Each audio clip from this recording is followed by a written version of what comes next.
and Corporate Affairs, Government of India, Srimati Nirmala Sitharaman. A big round of applause for her. Ladies and gentlemen, come on, that deserves a big round of applause, everyone. Well, a warm, warm welcome to you, ma'am. It is indeed a pleasure and an honor to have you today with us. Thank you so much for your gracious presence.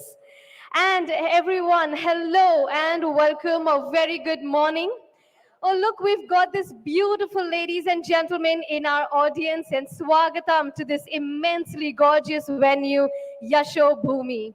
Well, I believe that the world is full of diamonds and gems, and so we've got some of them here today, right one in front of us, ladies and gentlemen, to make this event even more shining and sparkling. Ladies and gentlemen, our chief guests, esteemed speakers, and our delegates, welcome to the global plenary stage of this two-day startling and enormous expo. Ladies and gentlemen, India's most impactful B2B Expo, Digital Acceleration and Transformation Expo 2023. Can we begin this event with a big round of applause?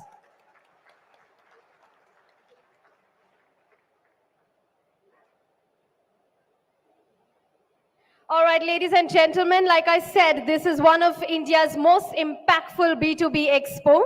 Here, we will witness the unique convergence of revolutionary ideas and groundbreaking solutions reshaping our global technological landscape.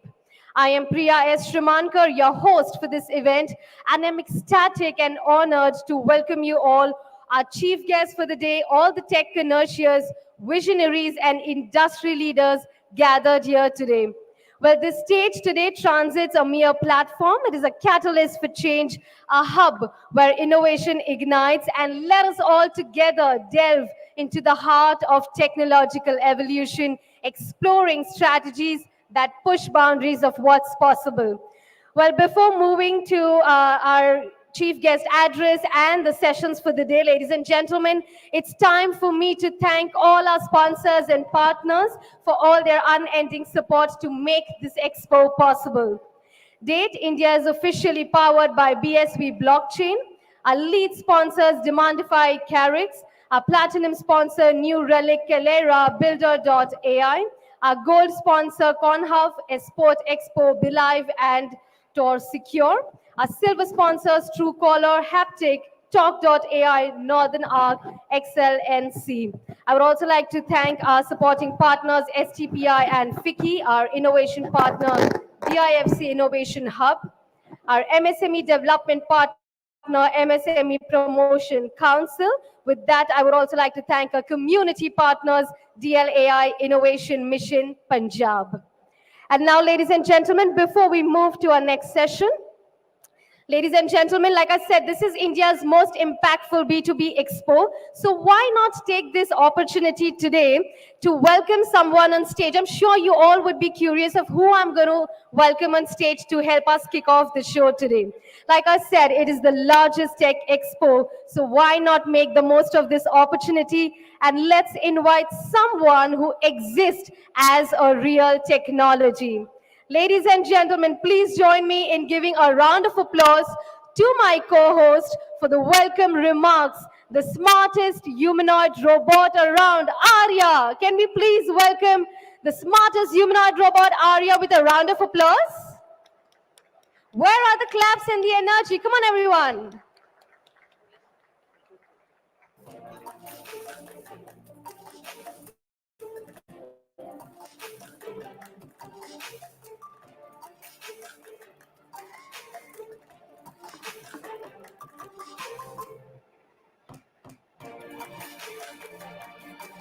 Hello, everyone. Great to be here with you at the first ever Digital Acceleration and Transformation Expo. I hope you're all ready for your date with tech. Hey Arya, it's great to have you with us today. Why don't you tell our guests here what's in store for them? I'd love to. Date India is buzzing with groundbreaking tech innovations, insightful speakers, and an electrifying atmosphere.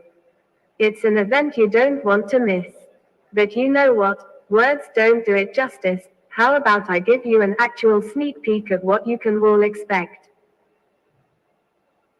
Well, that's amazing. Can I request everyone to please have your eyeballs right at the screen?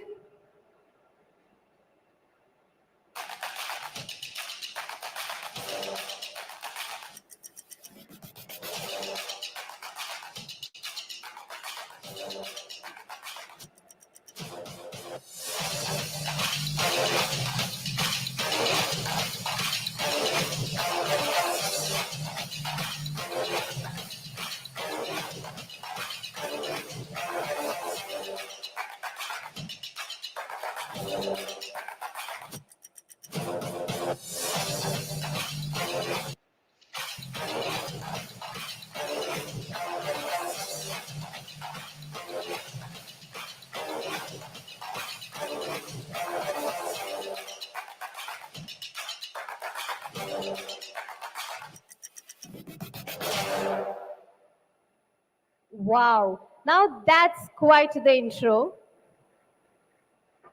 And now that's quite the intro, like I said. Thank you, That's Arya. a good point. The good news is, I have you covered. All right, and how's that? I can help you with today's event schedule and agenda details, guide you to all the exciting locations of this amazing venue where various activations and networking opportunities are taking place. For example, while we're all here to explore the latest technology innovations, don't miss out on the amazing Dilly Chai at the chai stall around back. Wow, that's impressive. Can you tell me more about that? Certainly, we have 3 action-packed stages including this one, the global plenary. There are dedicated exhibition zones right outside, and for all our special VIP guests, we have created exclusive networking and meeting zones where they can connect and discuss collaboration and new opportunities together. There are also many dignitaries attending date, which includes SMT. Nirmala Sitharaman, the Honourable Minister of Finance and Corporate Affairs of the Government of India, and Shri Rajiv Chandrasekhar, the Honourable Minister of State for Electronics and Information Technology of the Government of India, Shri Abhishek Singh, serving as the President and CEO of NEGT, and MD and CEO of Digital India, Sanjeev Sanyal, a member of the Economic Advisory Council to the Prime Minister, EACM, in the Government of India, Kamali Bali, President and Managing Director at Volvo Group, India, and Chairman of the Confederation of Indian Industry, CII, South India and Swedish Chamber of Commerce India, SCCI, Rajneet Kohli, CEO and Executive Director of Britannia Industries Limited, amongst many others. Well, that's remarkable. It's not often you get to see such a strong collection of industry leaders and influencers gathered in one place. But my question is, what is the core purpose of Date India? Date India exists to explore the endless possibilities that technology brings and to connect tech enthusiasts, innovators, and industry leaders for a future-driven experience. Well, thanks. Request to mention here about Talk.ai being partnered, collaborated, associated, etc. for this robot and digital avatar at the entrance. Well, that's amazing. Thanks for all the insights, but it's going to be hard for everyone to remember that. Don't worry.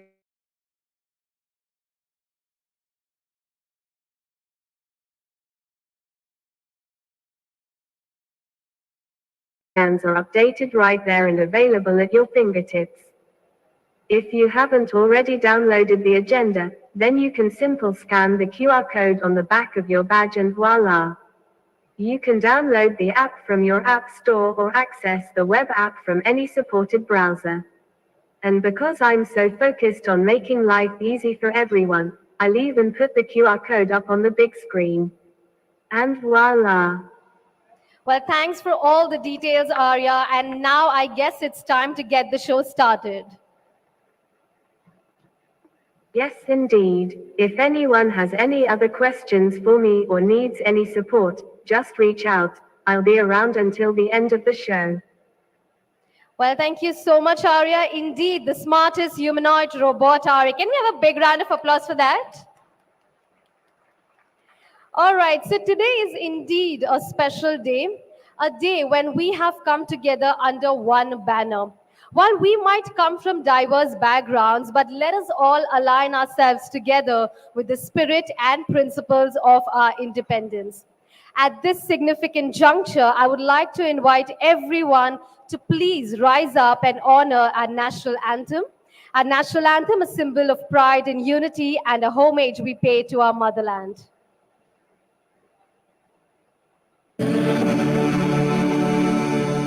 जन मन अधिनायक जय हे भारत भाग्य विधाता पंजाब सिंह गुजरात मराठा द्राविड उत्कल बंगा विंध्य हिमाचल यमुना गंगा उच्छल जलधि तरंग तव शुभ नाम जागे तब शुभ आशीष मांगे गाहे तव जय गाथा Jana Gana मंगलदायक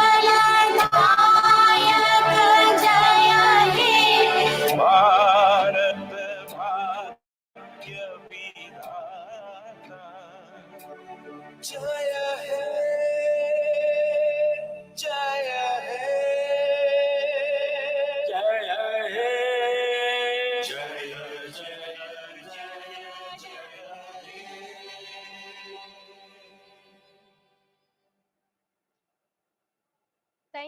Thank you everyone for joining us in this shared moment of reverence. We appreciate your courtesy. Well, now everyone, let's take our seats as we move forward to continue with our event. And let's continue the same with extreme zeal and enthusiasm. And now to kick off this event for the welcome address, ladies and gentlemen, please help me in welcoming the Group Chief Executive Officer at Trescon, Mr. Naveen Bharadwaj. Let's welcome him with a big round of applause.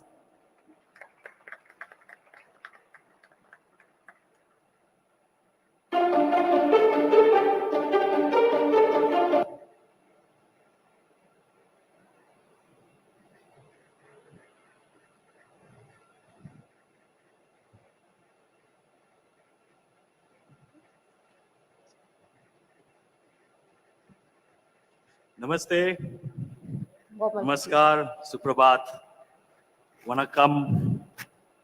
If we start greeting you all in many different languages that we have here in this diverse India or Bharat, I think I can spend the next week.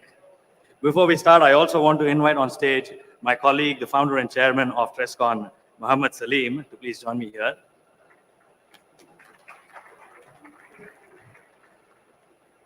Honorable Minister of Finance and Corporate Affairs, Srimati Nirmala Sitharaman ji, Shri Yaduveer Krishnadatta Chamaraja Wadayar, the Maharaja of Mysore, Srimati Trishika ji, Member of the Parliament from Bangalore South, Shri Tejasvi Surya ji, Maharaja of Rajkot is here with us, a lot of other dignitaries, a lot of businessmen, founders, entrepreneurs, guests, speakers, investors, technology companies, media. On behalf of Trescon, the organizer of DATE, I welcome you all to this inaugural Digital Acceleration and Transformation Expo. Before we begin, I think it's important for you all to understand a little bit of the history, where we've come from, and what we plan to do from here on. Salim. So, my name is Mohammed Salim. I'm the founder and chairman of Trescon. So we started our journey in 2016 after over a decade.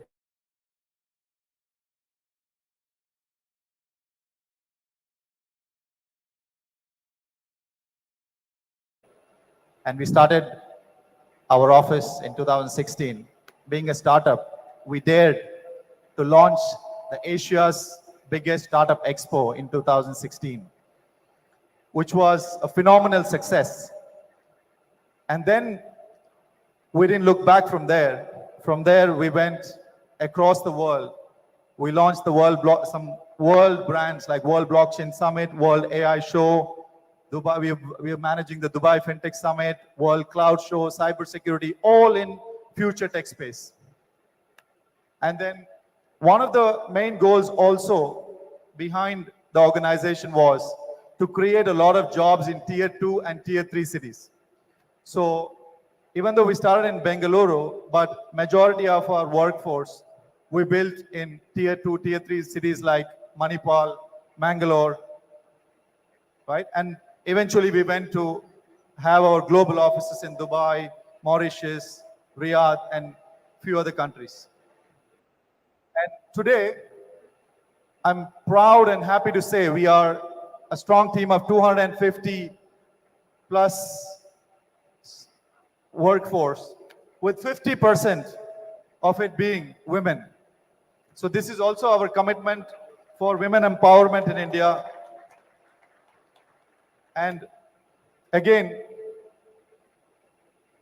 this is where we come from. We've launched a few initiatives with Yuva Unstoppable, launching Smart 1000 classrooms. We have built a community of more than 500,000 people across the world. We've launched some, we worked with a lot of governments across the world, from Dubai to Taiwan to Mauritius to Russia to various countries. And now we said, this is time. We've been discussing this for the last 2 years. We need to do something for India. We've been doing the tech events across the world, India being the tech capital. This is our commitment. Date is our commitment for India. And we want this event to be a 200,000 people event in the next 5 years. So this is just the start. Thank you.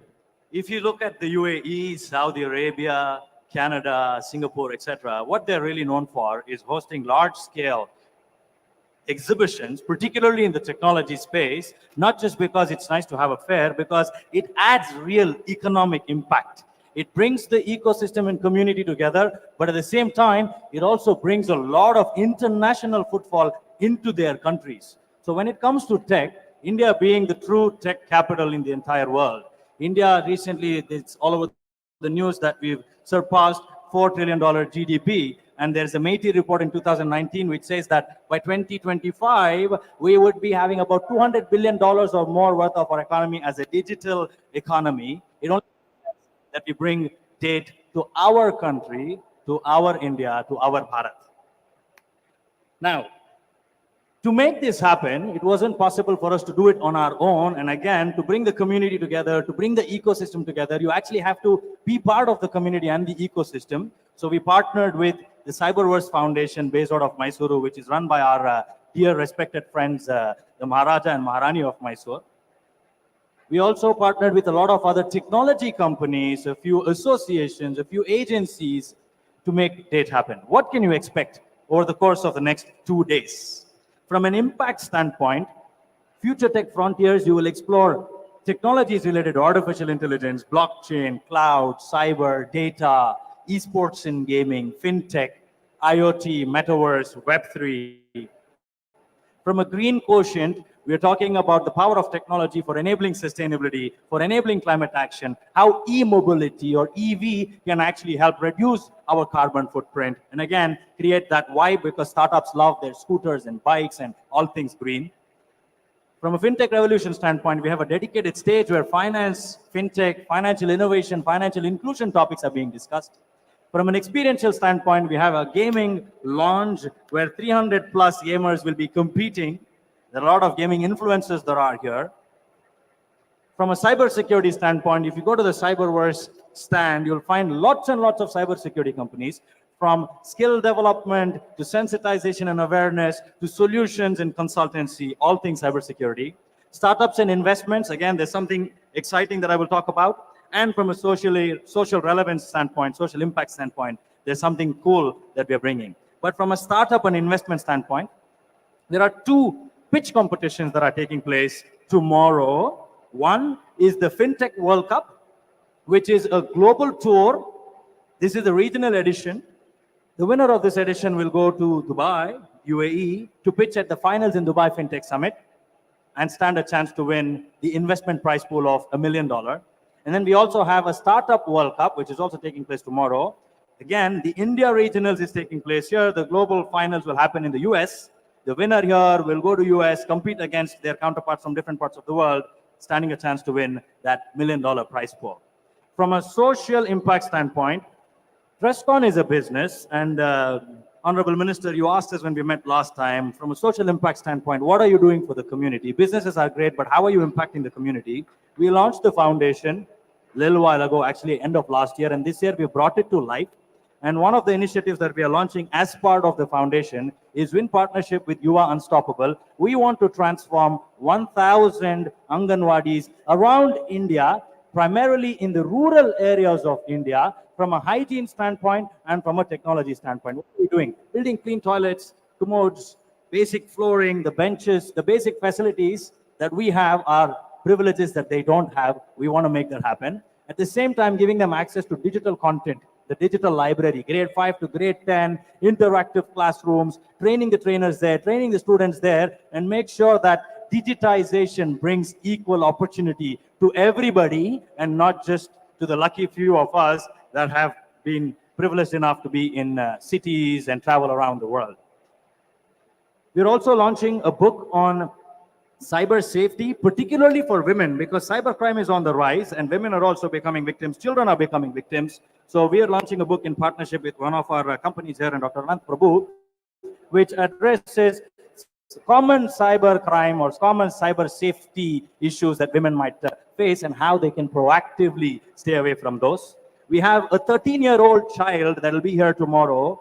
He's been blessed and honored with an opportunity to meet our honorable president and give one of his books. And he will be here to launch his book on the world of tech future or the world of future tech, because we believe whatever we are doing here is for the next few years, and it's important that we also bring in the youth. We integrate the youth with all things serious that's happening here. There's the gaming competition we talked about. And again, from a women's standpoint, Salim talked about how TrustCon has 50%, actually 51% of our workforce are women. We're also tomorrow launching a Women in Media Council, where 15 different media organizations from around India have come together. We're launching this council focusing on women journalists, women editors, women in media in general, and more so that are interested in covering technology-related news, articles, interviews, so on and so forth. So a lot of exciting stuff will happen. This is not your mundane, run-of-the-mill, go to an event, sit in boring lectures and leave kind of an event. This is actually where the entire community truly converges. The entire community truly gains. And we hope that you all make the most of the next 2 days. With that, once again, on behalf of TrustCon, on behalf of the whole team that's put this event together, we welcome you all to the Digital Acceleration and Transformation Expo. Wishing you an awesome 2 days ahead. I want to pass the mic and the stage to our strategic partner, to the Maharaja of Mysore, to Sri Yaduvir Krishnadatta Chamaraja Wadayar for his remarks. Thank you.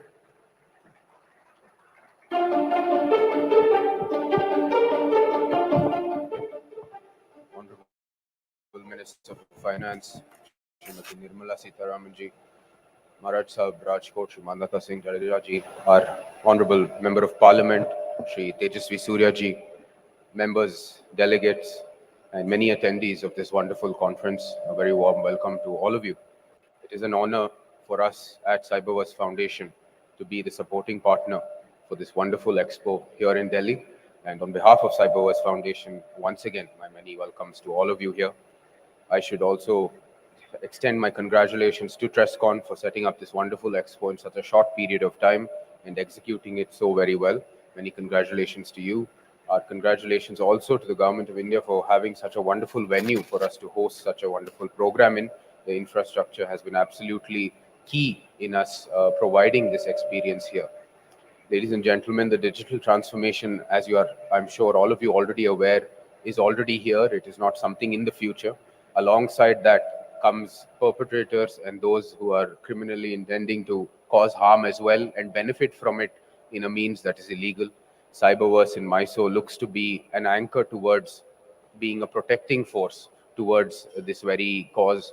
And we hope that the digital community that has come here will bind together with us and allow us in MISO to build a robust and defense as well as an ecosystem that allows the digital infrastructure in India to continue unhinged and unimpeded. It is once again truly an immense pleasure to be amongst all of you here. I look forward to the many networking opportunities and collaborations that we will build in the many years to come from this wonderful expo here in Delhi. And as a small foundation in MISO looking to be the anchor institution for cybersecurity in India, we deem it a tremendous honor to be spearheading this charge from the city of MISO. So once again, my many thanks to you all, and I look forward to the many collaborations that we will build in the years to come. Thank you so much.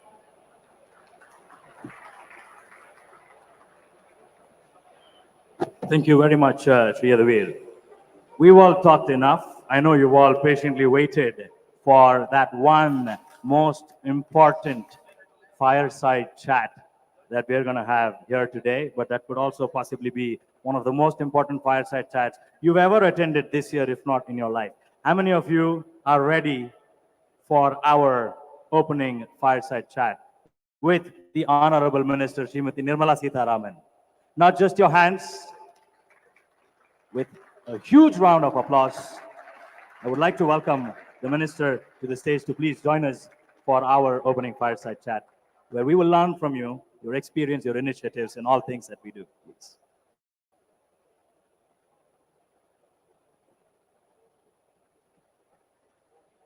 Well, a warm welcome to you, ma'am. Well, for this fireside chat, but before beginning with the fireside chat, it's time to felicitate our FM with a token of gratitude for a gracious present at date 2023. A big round of applause. Just a small note, instead of choosing flowers and bouquets, we chose this. This is an air purifier and it has a real plant in it. Unfortunate weather conditions in New Delhi leads to opportunities such as these. And this is what startups are doing for India and for the world. And I think we should all be grateful for the startups. Ma'am, please. And to moderate this session, if you could please. Yes, and like I said, it's time to set the stage for a conversation. To spearhead this conversation, may I please invite on stage Dipshika Sikarwar, Associate Editor, Economic Times. Can we have a big round of applause for her as well?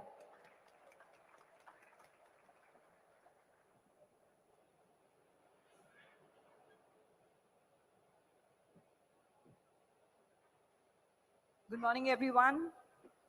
Good morning, ma'am. Thank you for taking time out for a date here. We'll be discussing about financial inclusion journey of India. India's financial inclusion journey has been recognized world over. We heard you yesterday saying that we are in talks with other countries on digital public infrastructure, and we're helping other countries establish that. So I want to begin with that. What is next for India in this journey now? What lies ahead? Good morning, and let me first thank the organizers for having me here.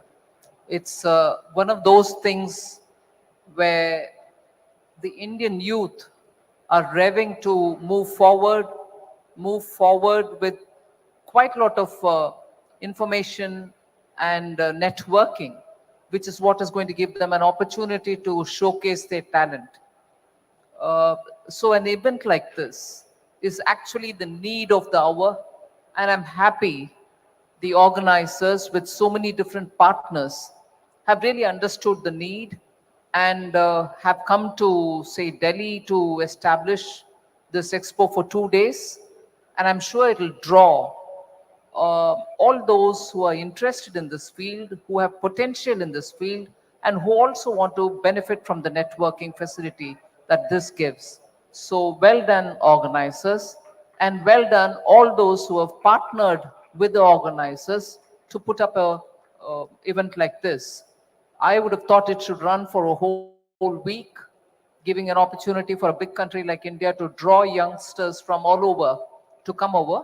But a good start with 2 days. But I'm sure this should go on from Delhi to many other parts of the country within a year or so, so that within 1 year you get the collective synergy which can help us to build and take our youth forward.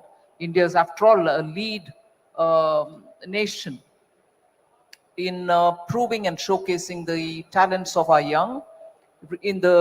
Much before I answer Deepshika's question, in the recent G20, the digital public infrastructure that India has brought in with public funds, and which has bricks of so many different elements, thus eventually being projected as a India stack, because it has something or the other as a capsule for so many different layers of digitization of the country, has been welcomed, has been looked at with a sense of awe. People are really surprised that a country like India could not only utilize the talent which is available with public funds and be able to scale it up at the ground.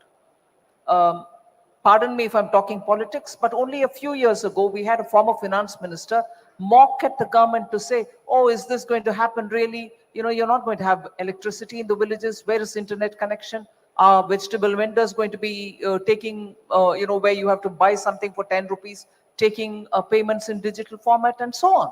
But we have proved and proved and proved much more than what everybody expected us to do. And it has really gone down well in the G20, that many countries, in fact, yesterday during the press conference, Deepshika probably referred to it partly, I announced that already with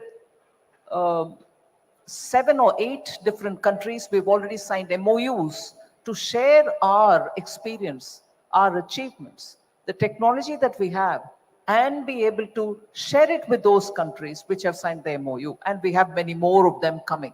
So opportunities are galore for fintech and fintech related, and for everything driven through AI. So sorry, I made an opening statement which was not part of the answer, but I'll now go to the question. Yeah, essentially, what is next in the financial inclusion journey for India?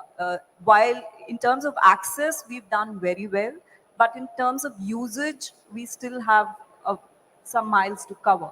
So what is next? When you look at usage, fintech, the benefits going down to the common citizen, it is that each one should be able to get easy access to credit, should be able to be part of the financial networking, so that when there is a need for rating his credit scores, he should be in the loop already, small, big, medium size, whichever be, and also be therefore accessing without much of an effort, essentially through his phone, all available sources of credit management, credit, and that is one of the biggest things that we are moving forward with by bringing in things like account aggregator, so that no one who's attached to a particular bank, because that's where they started their financial business, be lost out if there are better terms available with different banks. Simultaneously, you could hold these two. You're quite aware of that.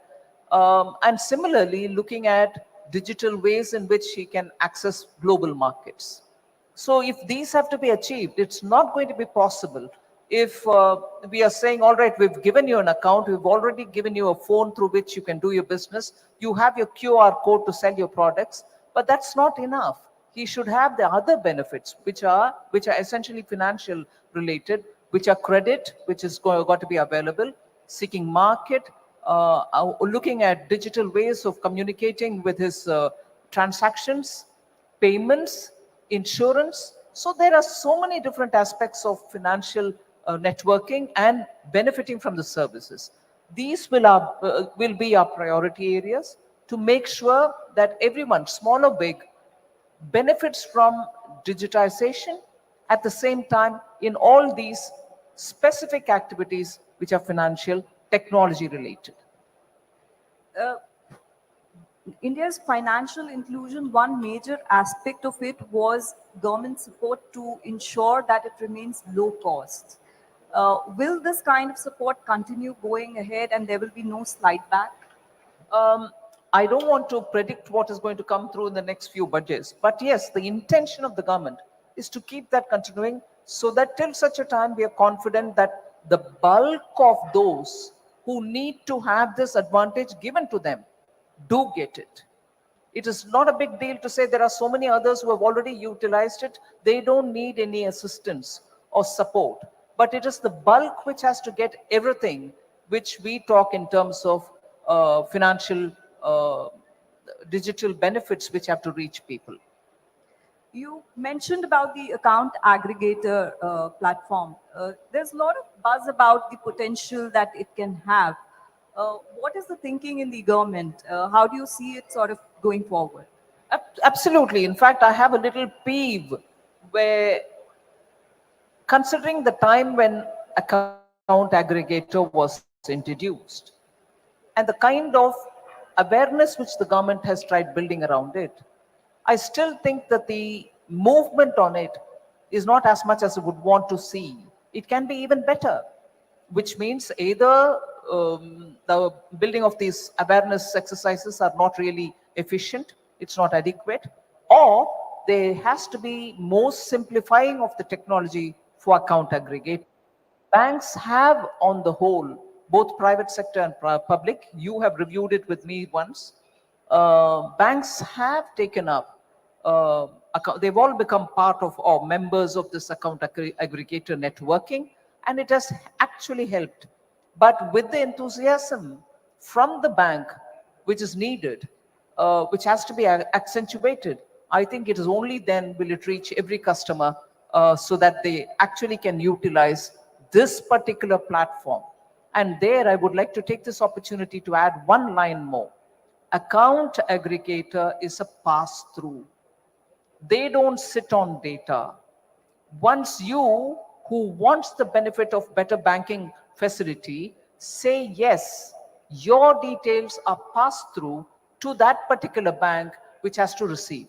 So initially there were some apprehensions that possibly account aggregators are going to sit over a data bank. No, they cannot hold data. They're just simply a pass-through, and neither therefore the beneficiary customer nor the bank can sit on it through the account aggregator. They will get the necessary, that customer's data on his giving consent, and they will deal with it only for the purposes of giving you the credit.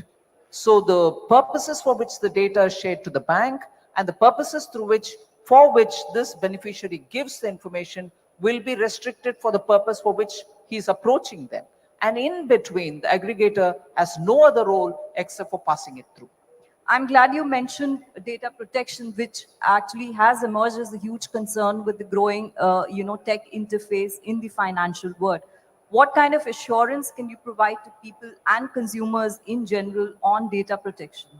Well, I think we've kept the customer, the consumer, the individual, the citizen at the center of data protection debates. So the government's policy or the government's approach in creating public platforms which are going to be used by the customer or the citizen or the individual who wants banking facility is top on the priority list. His data is completely protected. It cannot be misused. But at the same time, it shall not be so restrictive that the person will have to run between one pillar to the other post to seek facility. The moment you approve that you're willing to give it, yes, to that limited purpose, it will be shared without much hindrance. So on data protection, I can assure the Indian citizens that your data remains completely safe. One aspect of India's financial inclusion, we've seen huge strides in credit growth, in transactions within the bank accounts. But when it comes to insurance, we still see a huge lag. What is the government's mind to sort of ensure or back growth in the insurance penetration? You're very right in saying the penetration in insurance is not as much as we expect, or it can be better, is the simple fact. And on that, I think there have been experiments by scheduled commercial banks as well. They tried promoting insurance and they're still trying to promote insurance. And banking, my personal view, there is banking staff who are doing this are also hard pressed for time to do their core business in insurance, core business in banking. But insurance companies will have to be a lot more smarter using technology, making sure, like the way banks have banking correspondents who we call bank mitra, like that they may have to employ people who can go in the field, like earlier days insurance agents. But that network today will have to be a lot more tech savvy, a lot more information sharing, rather than one man's word against my insurance requirements. So there is a need for insurance companies to become a lot more tech ready and through technology, but yet because insurance is such a sentimental matter, you still need a human interface. And therefore, I would think insurance companies will have to adapt technology, bring in more personnel who can go to the field, and only then can we achieve greater and deeper and wider insurance coverage for Indian citizens. Fintech models and the growing penetration has helped credit reach to last mile, and we've seen immense growth in that. But there's a growing concern, and we've seen different voices sort of also being expressed on the lending standards. There is a view that the lending standards may be slightly lax, and it could lead to a systemic risk going forward. What is your view on this? Well, Deepshika, you're talking at a time when the Reserve Bank has only yesterday spoken about preventing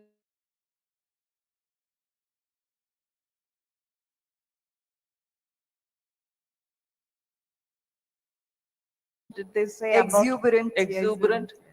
And so the Reserve Bank of India is quite conscious of this line actually lies.